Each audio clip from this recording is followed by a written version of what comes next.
Sabi nga sa kanyang salita sa Psalm chapter 22 verse 2, I will praise you to all my brothers.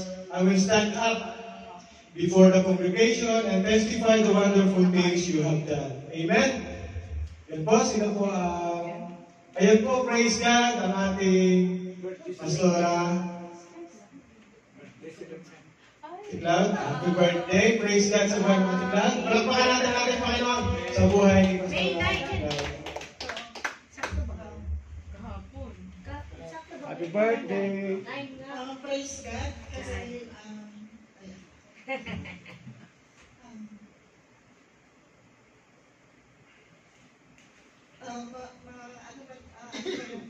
yung pag-uwi ko po ay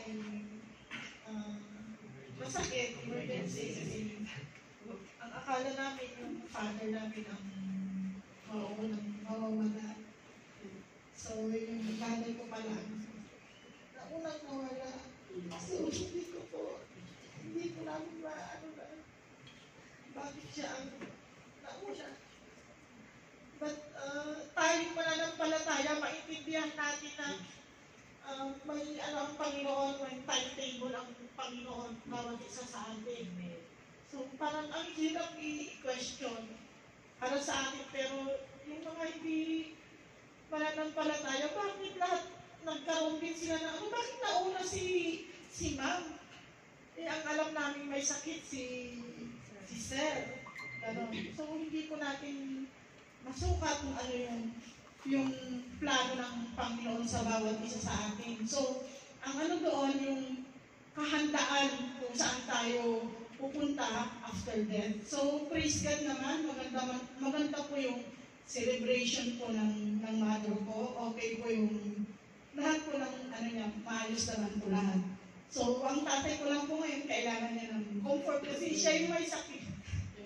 Siya yung may sakit at praise God naman, andun yung kapatid ko at saka yung sister-in-law ko. So, isa pa, yung nalungkot ako kasi ito na siguro yung pinakamalungkot kong birthday. Wala na yung nanay ko na babati sa akin. Kahapon birthday ko, kaya naiiyak na naman ako. Tapos next week, Mother's Day naman. So, yung mga celebration na yun, namiss ko kasi yung bang sa family mo wala na, parang ang hirap. Pero sabi naman ng Panginoon, we will overcome. Sabi niya, kung ano man yung mga pain na nararamdaman ko, yun po yung sabi ko, praise God kasi andyan ka. Sabi ko, so lahat po, hawak po lahat ng Panginoon, ano ng season sa buhay natin, hindi natin masukat kung ano yon, but lagi po tayong handa kasi anytime of the hour of the day, kukunin tayo ng Panginoon. So, I just thank the Lord kasi yung mother ko, alam po namin na nasa kamay na po siya ng Panginoon, kasama na po niya. So, sabi na, ilat ko lang naman nag-celebrate ko, tapos na yung celebration ng mother mo na doon na siya, sabi ng mga kapatiran din doon. So, praise God, sabi nga namin, no pain, no stress, hindi stress sa amin. So, I just thank the Lord kasi napakabuti niya at although nandyan yung pain, but still, ganun talaga yung proseso ng buhay. So, praise God. God for him na patuloy na gumagabay sa akin. Thank you, Lord.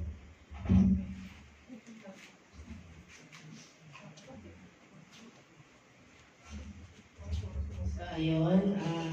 Muli, Ninang Cloud, on behalf of TCF, kami po ay nakikiramay muli. And we are happy na malaman na kahit for the last time na naka-receive ang iyong mother, alam natin by our heart nakasama niya na ang ating Panginoon. So, alam natin yung mga tears, yung mga tears natin nakakatulong talaga yan para mas marinig pa yung nararamdaman natin. Yun nga yung tinatawag na emotions. So, nandito pa tayo sa earth. So, dito pa tayo sa lupa. So, talagang natural na makaramdam tayo at hindi tayo perfecto. Hindi tayo robot para mawala ng emosyon. So, you can free to cry, free to feel the pain, but ready to endure it. Yun lang yun. So, Tinatawag, happy birthday kahapon in advance. Happy Mother's Day. So, kayo yung mga tumayong mother namin dito. At dahil nga last time, yung April 10 is death anniversary naman ng mother ko. So, kaya yun. Emotional. So, ayun, every Mother's Day, ito talaga ako. At nagpapasalamat ako sa Panginoon. Sabi nga, wala ako sa Pinas, pero yung pamilya ko, yung mga pamangkin ko, graduation day na kasi ngayon. And I didn't expect na yung pamangkin ko na nabuntis kasi siya nung 18 siya. So, hindi ko talaga expect na nagpapatuloy ko siya mag-aaral, gano'n. Nag-send siya sa akin ng picture na nakatoga siya. Sabi niya, tita, nag-graduate na ako. So, hindi expect na, sabi ko, kasi ang sabi ko lang, sige, magpatuloy ka mag-aral. Pero hindi ko expect na meron siyang award. Kaya sobrang saya ko. Saka yung pamangkin kong college ngayon, sabi niya, tita, hindi kasi ako nakapagpadala sa kanya ng punctuation niya kasi medyo kinapos ako. Kasi sabi ko sa kanya, pasensya ka na, sabi ko sa pamangkin ko, ngayong sem mo, mukhang wala pa si tita, sabi ko ganyan. Tapos, nagulat ako, nag-message siya sa akin. Sabi niya, tita, nabayaran ko na. Sabi niya, kasi nagtrabaho ako, call center agent pala siya. Ang ginagawa niya, nagtatrabaho siya sa gabi, nag-aaral siya sa umaga nang hindi ko alam kasi alam niya magagalit ako. Kasi ang gusto ko kasi focus siya mag-aaral. So, praise God kasi yung mga pamangkin ko, kahit nga yung mga magulang nila, which is yung ate ko, tsaka yung kuya ko, hindi talaga, sabi natin na hindi talaga sila responsable pagdating sa mga anak nila. So, ang ending, ako yung tumatayo bilang isang magulang, which sa financial, ako talaga yung nagtutustos sa mga pamangkin ko, na pinagpapasalamat ko kasi hindi nasasayang.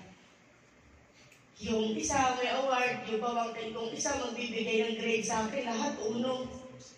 Kaya sabi ko nga yung pagbibigay ko sa kanila yung effort ko hindi nasasayang. Kaya sabi ko, every time I pray to the Lord, I always thank the Lord.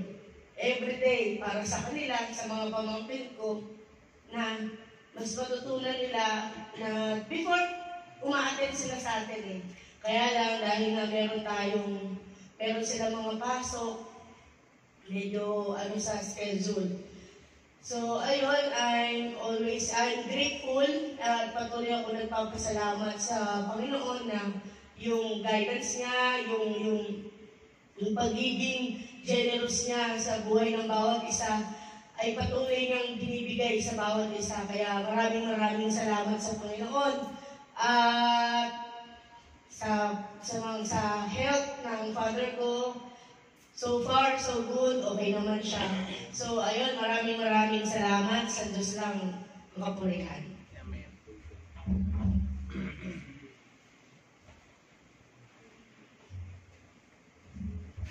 Praise God, Diyos. Salamat kay Lord. Napakabuti ni Lord sa ating buhay. Salamat din sa ipapasalamat na rin, Lord. Salamat, Lord. Yun, sabi nga, Mother's Day, next week, pero manin ko rin natin. Happy Mother's Day, Ma. Salamat sa buhay mo. At yun, sa kapatid ko, Happy Mother's Day rin yan Sheila, Happy Mother's Day sa iyo, kapatid. At yun, salamat kay Lord. Patuloy na tayo pinagsasama-sama upang makinig sa kanyang salita. Yun lamang po. At yun, dadako na po tayo sa announcement time. Announcement po kayo.